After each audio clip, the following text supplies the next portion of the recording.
are, 2025. Not quite 28 years later, barring that the first movie um, took place in 2000. The first movie took place in 2002. So I guess technically the movie takes place in 2030. So they're about a 5 year jump ahead of us, which, how things are going now, could turn out to be wildly prophetic. So, um, but yes, 28 years later, the return of Danny Boyle and Alex Garland to come back to uh, this franchise and bring us a now third entry and setting up what I guess is going to be a fourth entry as well. It's supposed to come out next year. Either later this year or next year. Which I mean, was something to hear, but I do appreciate them not being like, and now it's a new trilogy.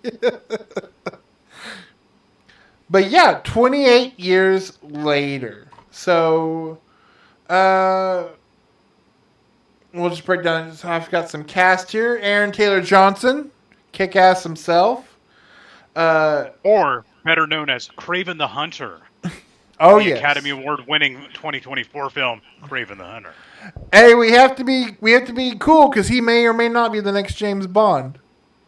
At least in this movie, he gets to use his own accent. That's kind of cool.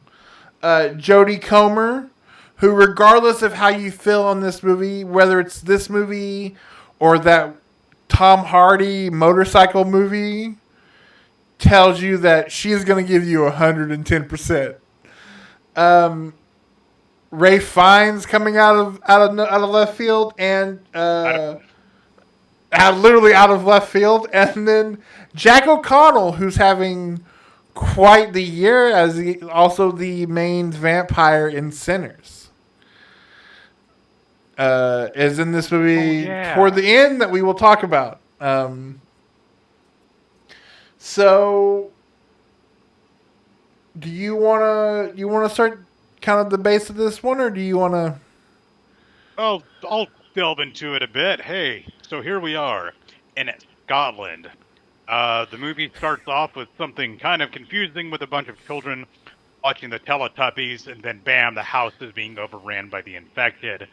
A little boy runs to the church and to the safety of a church with the priest, and the priest is like, yes, it's the end times, and really happy about getting torn to pieces by the infected. And this little boy manages to get away, and we're like, okay, wonder where that's going to fit in later. You don't find out until much later. So 28 years after the initial infection, we are shown some information on a screen crawl about what the events of 28 days later, 28 weeks later, and after things completely fell apart in 28 weeks later, they said, screw it, we're cutting the island off, it's going into quarantine forever. So they have a naval blockade surrounding the entirety of the United Kingdom, make sure no one can get in or out. If anybody steps foot on that island, they are stuck there forever. Well, that has left a lot of people stranded there. But in the years since, they have managed to rebuild civilization in some of these secure villages, and we're following the story of these people, a few characters from one village, which lives out on this little island that is connected by this little causeway that is accessible for a few hours out of the day at low tide. And you get to see the inner workings of how their little society works. And you have some great world building there. Then you get to see Aaron Taylor Johnson's character and his son's name being Spike, who's really the main character of this movie, as they go on a mission to the mainland to try to Spike his first infected kill. Because, yes, in the original 28 days later, said, oh, the infected will starve to death. Well, life finds a way. By Jurassic Park, Infected, decades later, are still very much around. You have a few different types of infected.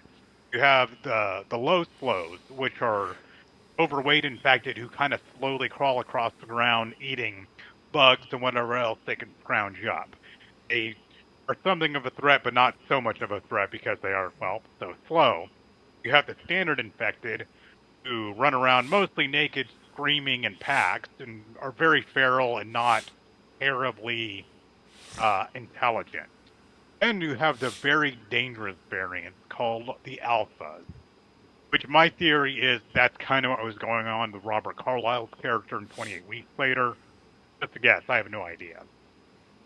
The alphas are much smarter than the normal infected, and they can organize the lesser infected. And not only that, they are huge. They kind of, one of the characters states that apparently whatever the effect a virus has on them, it's like pumping them full of steroids. They get bigger, stronger, smarter, and faster.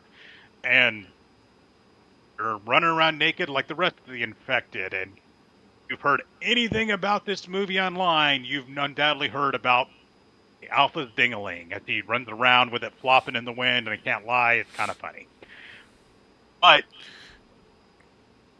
they are very terrifying in the way they can come after you on a dead sprint of this hulking infected trying to catch you, and they can organize the others to pursue you.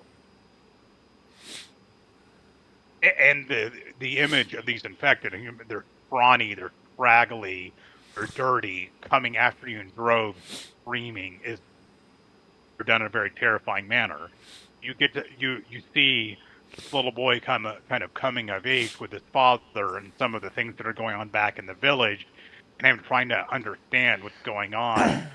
One of the key plot points being that his mother is sick. Well, given they're living a very primitive life, they have no doctors around, and they don't know what's going on with her. She's having cognitive issues and just very ill. So this little boy hears tale of a doctor that has supposedly gone insane that lives somewhere nearby. So he's hoping maybe he can enlist this doctor's help to get some help for his mother to kind of figure out what's going on. That's all I'll say, kind of the synopsis of the plot without giving away too much. Take it away, Jason. What you got to say? So I watched this movie quite literally this afternoon, and I do feel like for years with that first movie, and even to a degree with the second movie, it was always like, excuse me, those aren't zombie movies. They're rage infected. There's a difference. I feel like we've left that behind, even to the point to where the word zombie is used in this film. This one definitely feels the most video gamey out of them, and I mean that. I don't mean that as an insult, but I mean when we're introducing like different classes of villains, including a boss villain. It's hard not to think of like, I should go back and play some of the Resident Evil movies or games. Although someday we will have to bite the bullet, the umbrella coated bullet, and talk about the film series of the Resident Evil movies. It's coming. I do like that.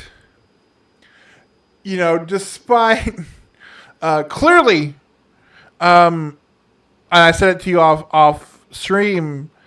If I don't want to have the rage virus, but as a male, if you're gonna get it, we all want to be an alpha. I mean, clearly I'm a slow low or whatever the fuck they call it. But we all want to be the alpha because just a giant Goliath of a man running around with a apple at the end of a baby arm. Like it's just, it's a real Dr. Manhattan in your face. Uh, Dicks out for Craven type situation. I will say this: with as the movie goes, I can see without getting to spoilers why it is divisive with audiences.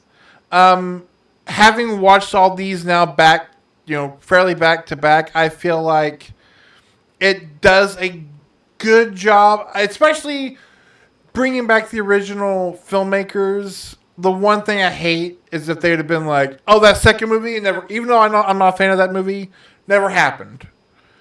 Um, I do like we are telling a new story, an evolving story in that world. Watching this almost feels like if I was to tell you that this wasn't an original piece, if and it wasn't called 28 Years Later, um, if I was like, hey, there's this book I read. It's a really good like coming of age horror book called The Bone Temple, and it's about this boy trying to go out into the post apocalypse to save his dying mother. it feels this it feels like this is what that like this is the adaptation of that more so than Yes. it does an adaptation or a sequel to 28 Days Later. And I think that more than anything is what is, I won't say upsetting fans of this franchise, but I feel like it this is so clearly not a sequel film. This is just a kind of, we're coming back to this world to tell a story 28 years after the fact, or technically 23 years after the fact of the first movie we made. Um, I think all the acting is fantastic, and I will say the one part about the filmmaking, and I love that they all shot them on like iPhones, because it does give it a look that isn't a copy of the original mini DV, but it does give it just a little bit of like this weird, because we spend so much time on our phones watching whether it's YouTube videos or TikToks, they're all shot on your iPhone, so it does give it a real like familiar feel shooting it that way. Although my one biggest complaint, and it's not a spoiler, is the editing around like the kills. Like when it cuts to the weird like video game angle of like you get like arrow cam. And I'll get into more specifics here in a bit, but that's just kind of my brief takeaway is that I think it's a very interesting movie. I think it's a really good movie. I think the fact that it is kind of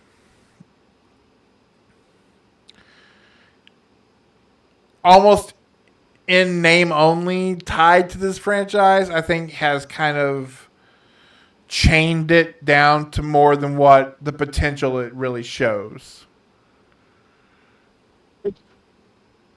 It really changes things up from anything in the first two movies, especially from 28 Days Later. It doesn't, the things the kind of the rules that were established 20 Days Later are not followed here. There's some similarities with other rage virus, how they act and how it's transmitted. Um, but it doesn't, given how feral and single-minded the rage infected are, it doesn't make sense that a lot of them would have survived as long as this, especially in the numbers, because they go out on the mainland, and there are so many infected, both the Lolos and the infected, and they even run into a few different alphas, at least two that I remember. It's like they're fairly common, and the idea of the infected evolving over time isn't a novel idea. We've seen it a lot. We saw in Land of the Dead, among others, of them you having new classifications emerge and them evolve. But it feels so different from the first one. I agree. It's like it's its own thing, which is kind of a light of which you can view it in, and it has some kind of maybe like a soft reboot of this franchise. Uh, Even though that's never stated that that's actually the case. Although I'll say this, otherwise it's going to be real tough to pick up this series 28 years afterwards, unless you went through and did it where you have somehow in a populated area the rage virus gets loose again. No rage virus, they're in, I don't know, they're in Russia, they're in Zambia, they're in LA, and the rage virus gets loose. That being the case, we're getting kind of the same movie again. So doing it this way, you do get to see something different, which keeps in keeping with it's distinctly different. Each movie being distinctly different from the other, from the ones that came before or after it. I love good world building in a movie, and I think this movie does excellent world building, showing how the society functions, the rules of this world we're in, how various people react and respond to the things that are going on. Like Spike, he's 12, so this is the only world he's ever known. They run into a Swedish soldier later on in the movie. Let's say that group of soldiers was the least, one of the most incompetent group of soldiers I've ever seen in my life. Yes. And this guy, this soldier shows him an iPhone, and he has no idea what it is. It's just like, why would he? And guys ask him about the internet, and he's like, has no idea what the internet is. Why would he? They live in a very primitive kind of civilization at this point. And they're using, you mentioned during 28 Days Later, it's like they're in the UK, so they don't have guns every which way like we do in the United States, which I don't think the rage virus would be able to spread nearly as well here. But we're America, we got guns.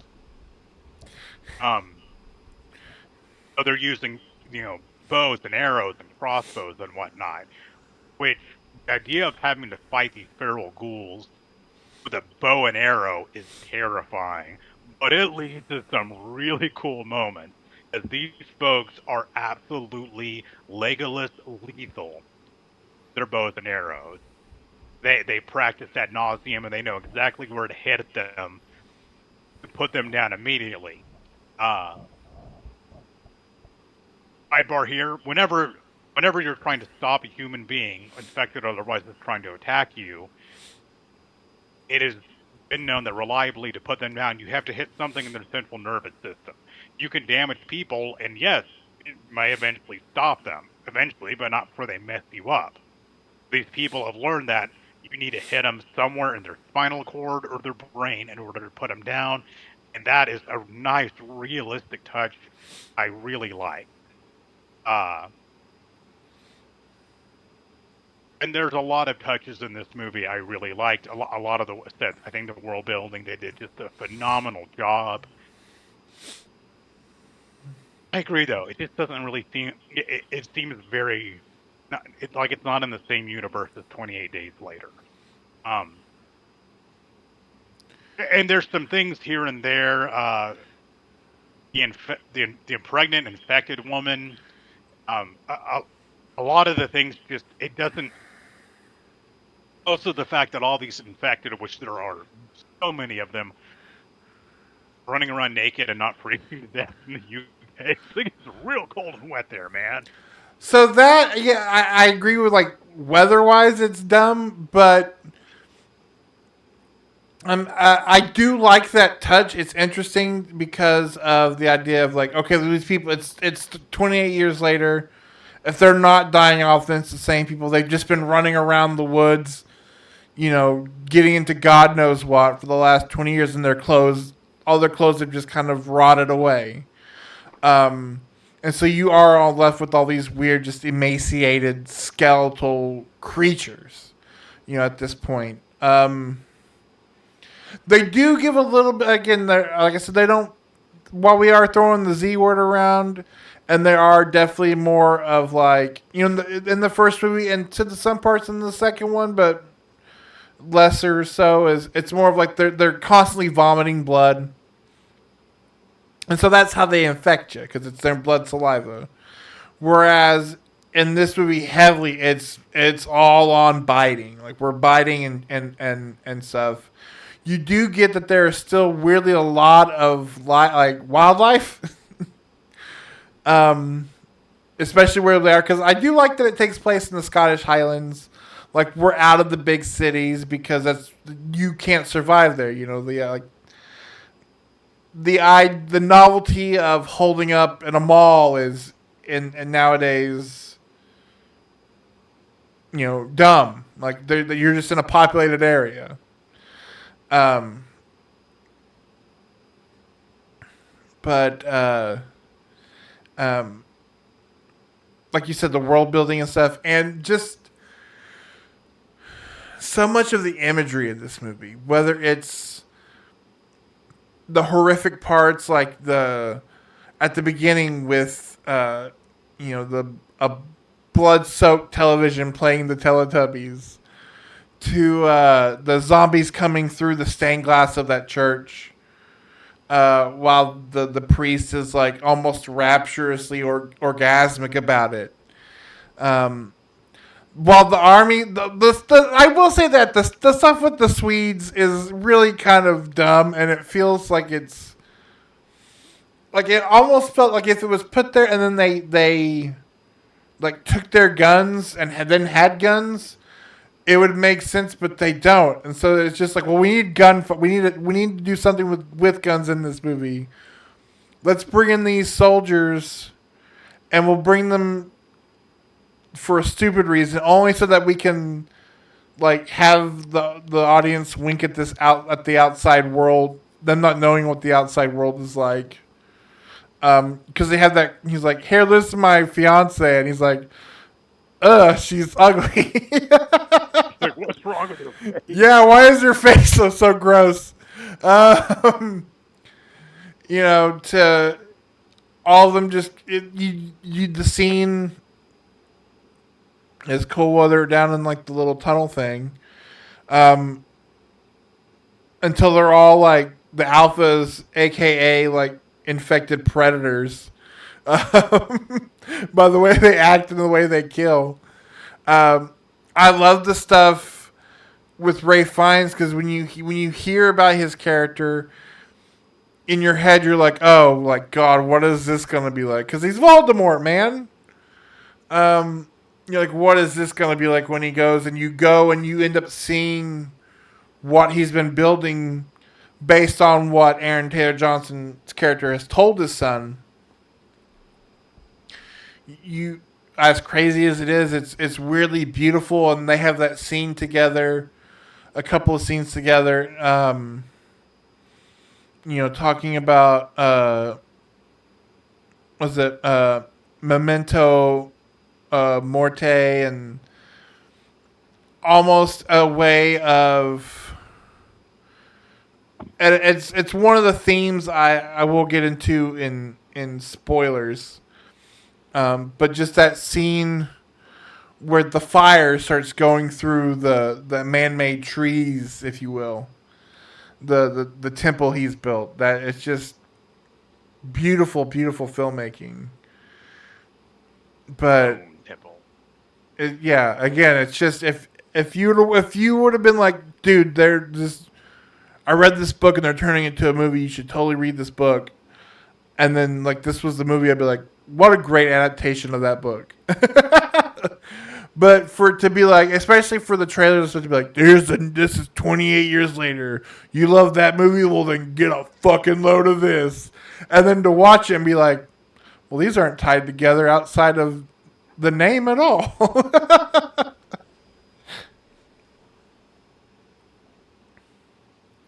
Um, even though it's very different, I did enjoy this movie. Um, although it's like I think it's quite good, falling short of great. Yeah. But there's an elephant in the room we need to talk about, and it's not the alpha penis. No. Well done. Logan in the chat would be very proud of you for that one. Yeah, so we're gonna get into the ending of the movie. It clearly, I don't know if to say it's a spoiler as much. I guess supposedly it's setting up the next movie. So I won't necessarily give the spoiler warning now. Just know that we are going to be talking about the end of the film. Yeah. And that is the Jimmies. So, what was your thought sitting in the theater? So we have this movie which is pretty somber throughout, and we have Mike after the events of it setting out on his own, on the mainland to look for answers.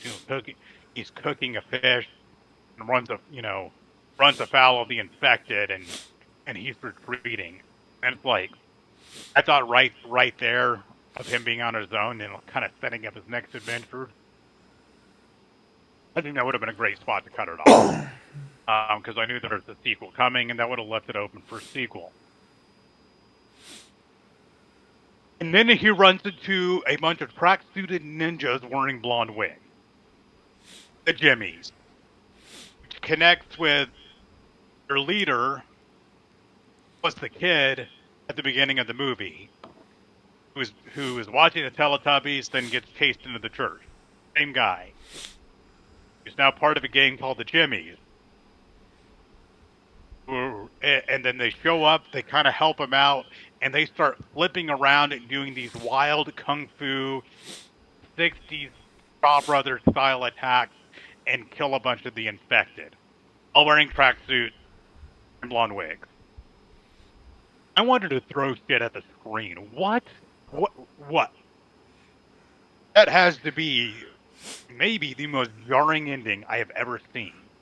It's up there, if not the most jarring scene. It is so out of place. It's like, let's watch the myth.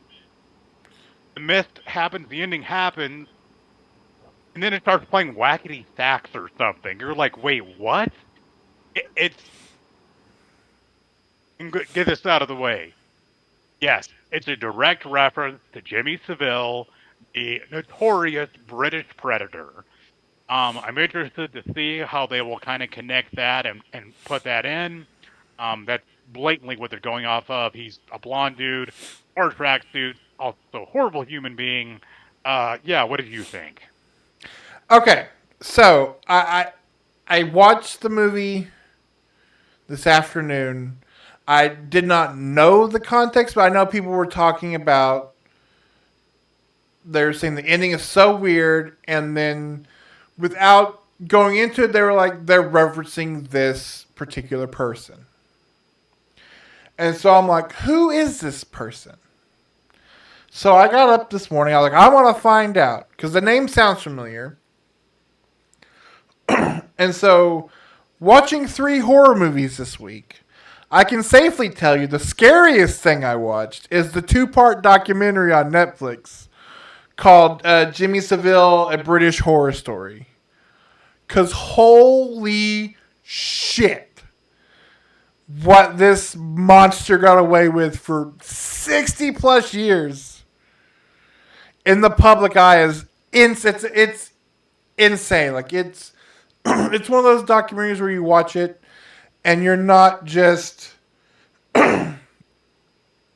you are like engrossed in like the things that true crime docs hook you with, but you are just once the ball drops of what has been taking place through this timeline, you're just instantly so angry at the world because it was allowed to go unchecked.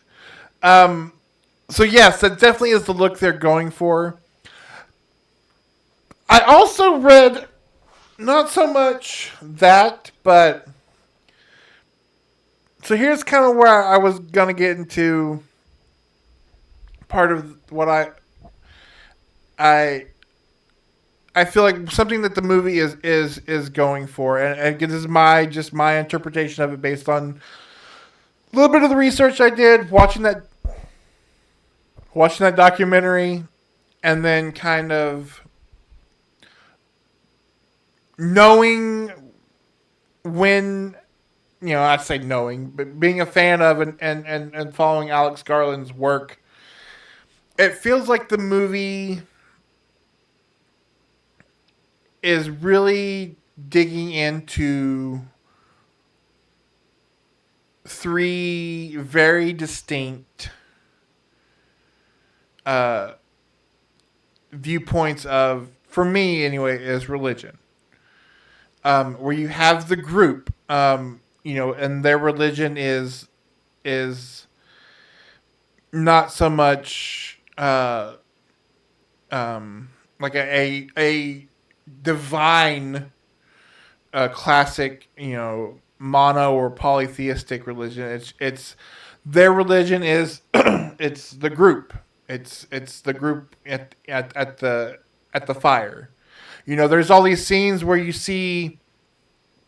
when you see Aaron Taylor Johnson and Spike going across, and you're seeing images of like the children being trained on how to shoot bows and arrows. They're the all the different jobs that you will eventually fall into one of these categories for the group. Um, the use of the imagery of like the the knights, the archers, and the knights in battle protecting the castle. Um, of course they use that very very powerful telling of that Boots poem from either World War One or World War Two. They're using all this, and it very much feels like at 28 years after the fall of man, this particular group, like their religion is it's community, it's their people. And then you get to a character like Ray Fiennes' character, who I isn't necessarily like, again, something that kind of is akin to the movie I watched and did a review on. Is this idolatry of a human's idolatry of death and our dead ones. He builds this immaculate temple to out of the dead, and to immortalize they're immortalized forever because their bones are here and have been used to create something, and very almost not quite a nature type thing. And then you get to the Jimmies, and you start looking at the time they're watching Teletubbies. There's a scene where the boy has the Power Ranger toy. At the time of when this took place, the real life Jimmy would have still been a fixture of children's television. And so they've built everything kind of around this weird religion that is kind of the big thing now here in the real world, is the religion of pop culture. And if you were 7 years old, 8 years old, and the world ends, and so that is your last piece of humanity, is whatever as a kid you were watching, and then you're forever stunted with that. And you're somebody who, like this, I'm assuming this character is going to be leading into the sequel of almost a cult leader type.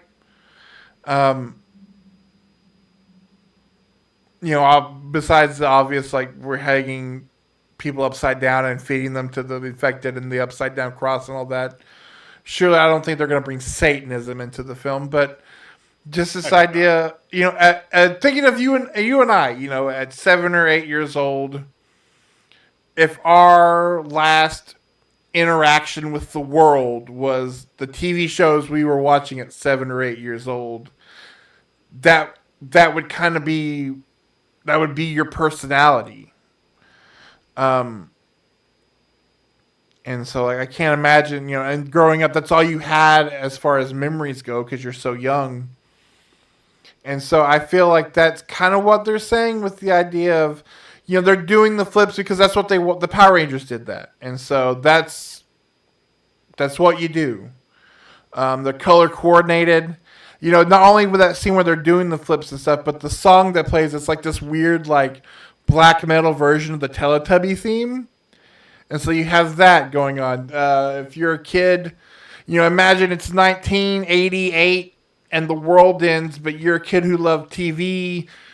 Maybe you start a cult and you're all wearing Cosby sweaters. Like, you don't know any better. Like,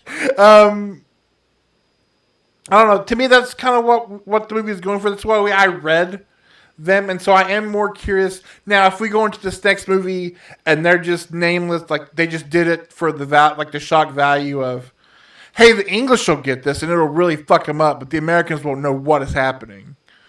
If it's done solely as that, then that's going to be the conversation of like, well, then that was stupid and dumb, Yeah. and really like, what were you thinking? But just on the little bit of research, just on kind of how I interpreted that based off of, you know, the things I've watched recently, and then just kind of how I was feeling that the way it's kind of played out that way.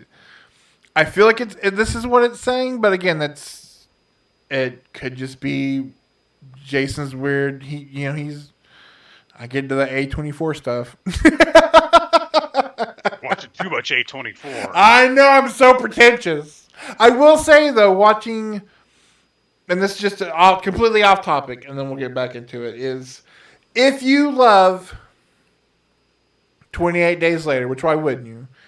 And you want to see kind of a real, like not connected at all, but a real like spiritual sequel to that movie that dives into the same themes and honestly is pretty just as dour. It Comes at Night is a great. It's not going to be a good night, like mentally, but it's a great spiritual sequel to 28 Days Later. Might be something to your take on it and kind of breaking it down like that. Um, I think there's a good possibility they might do something truly good and interesting with it. Uh, and I know with the being left with that, having the world fall apart when you're 8 to 10, and your lasting memory of pop culture being those children, those children's shows, cartoons, whatever media you watch, I could definitely see that. Um, I think that would have been good had they thrown that in the next movie, not hit you in the face with a pie at the end of For 28 sure. years later. It I think it was a as an interesting choice for me. It didn't work, and it kind of unfortunately left a bad taste in my mouth for otherwise a pretty decent movie. Even though I would say there's a lot more plot holes in this one than any of the other movies. The ones that kind of nagged at me and bothered me, like walking through the woods with a newborn baby. It's like you ring a dinner bell for every infected in the air. There's various things come up. It's like, okay, that doesn't really make much sense. Um, but that I'm trying not to turn into my dad who has to nitpick every little thing in every movie ever. A lot of it I could have good suspension of disbelief. Here, it just there seemed to be a lot of it. There was that, and kind of the stark differences from Rules to Salvage 28 Days Later and that ending. I'm left. I think this is a good movie, not a great one in my Yeah. opinion. Uh, I'll definitely go watch the next one, which I've heard is called The Bone Temple. Mm-hmm. Um, and I think they could do some very interesting things moving forward. I'd say this is worth watching, especially if you liked either one of the ones before it. Uh, just go in with reasonable expectations and knowing that it's gonna it takes some creative liberties. Yeah, definitely go into it knowing that it's really out. Like the only thing that ties it is that it's the British Isles and there's a virus. Like that's outside of that, it Yes. really does not tie. Um, they should have called it Large Zombie Dong. They probably could have gotten some more butts in seats. No, I agree with the ending. Like it has such a beautiful ending, and then I feel like you put that in to set up the next movie, and I get it. But it also, and especially in like a post Marvel world, that could have easily been a post credit setup. Instead, you're kind of Yes. left with this weird fart of an ending. It's kind of like the ending. And I'm not comparing them movie wise at all, but just what I thought of while you were just talking about it is the ending between the Matrix Reloaded and the Matrix Revolutions, where it ends on the, and you're just like, who the fuck is that guy? Credits, and you're like, wait, what? Sometimes people take a big swing at the ending. Sometimes it works, a lot of times it doesn't. I do want to address, and I'll address you directly into the comments right now, Logan. I'm gonna tell you, you know why you didn't like It Comes at Night, and it's the same reason almost everybody else didn't either. It's because those trailers did not sell you the movie they made. That if you do go back, go revisit it, knowing that it is not what those trailers promised. I think you'll enjoy it as a good disease, like dealing with how you make hard choices in a post-pandemic world. Um, but yeah, the trailers totally f that movie up because those trailers sold you as like monster of the woods coming to get you movie, and it is not that. It is completely a human story of how to and how not to deal with uh, dealing with a world-ending disease and how humanity can be lost in the process. Not just humanity, but your own like morality. Humanity can be lost after humanity is gone. So that's your homework. Go revisit that movie, knowing that the trailers are dumb, and I think you'll enjoy it more. Well, I really enjoyed visiting 28 days later and 28 weeks later. Even with my issues, I did enjoy going to see 28 years later. It was,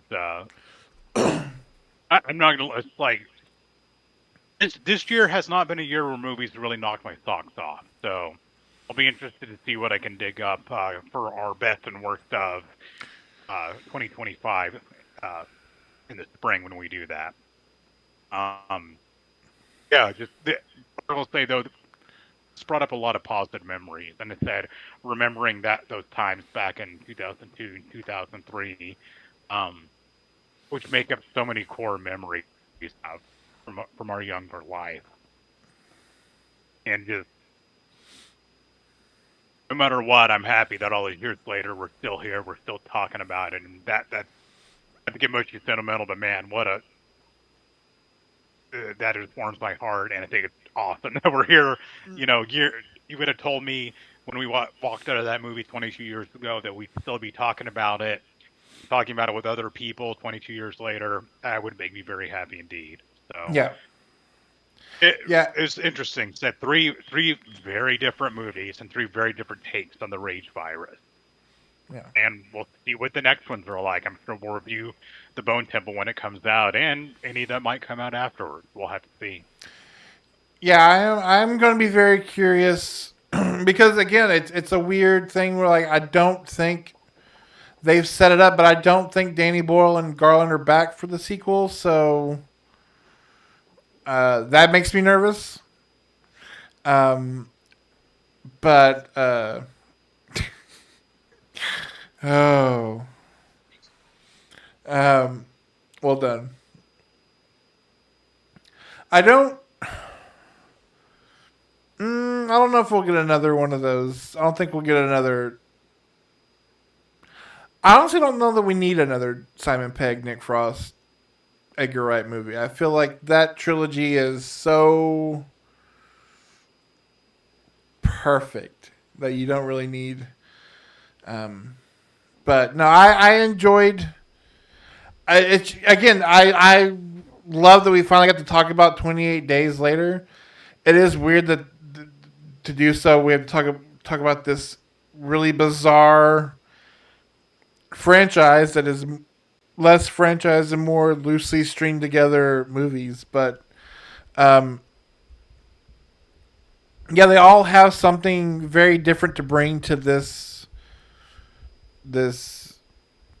genre, and it is interesting the things that, again, for me, it's always it's horror in general is the topics, the subtext you can cover in a goofy monster movie.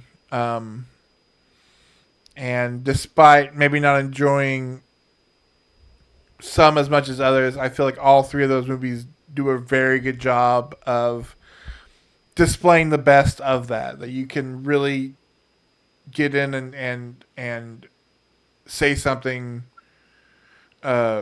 somewhat prolific in a movie about naked giant dog monsters running around chasing kids with bows and arrows.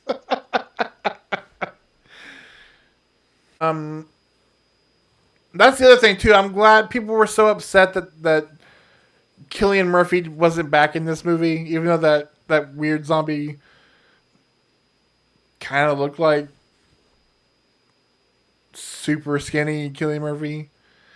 I know there's talk about him possibly becoming back. I don't want that. I like the fact that they're all very different. But we will be back next month. And again, make sure that you are here. Go on. Yes. Or finish your thought real quick. Well, I was just going to, and then I was going to lead that into our weekly reviews over at YouTube at our YouTube channel. Next week, I've got that review shot. I finally got to see and talk about the new David Cronenberg movie, The Shrouds. So it was quite a week in film watching. So that review will be up next week. I do unapologetically want to go see Megan 2.0 because I weirdly loved the first one. And the fact that this looks like the Terminator 2 of Megan movies, I am 100% down on.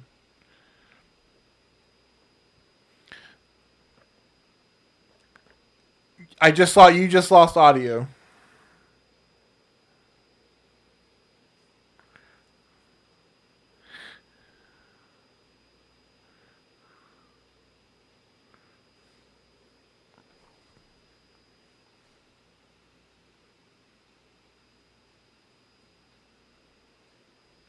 Nope.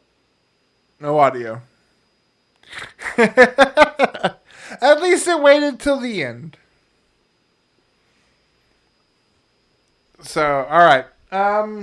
With that, we will tell you guys, make sure you follow us here at Twitch, over at our YouTube channel. Make sure we can get those shared because we're so close. We're 9 people. Just 9 people away from being able to dual stream on YouTube as well. So if you want to see us on either platform, make sure we're getting that done. And until then, as Silent Bob here nods in agreement, we will see you guys next time. Bye.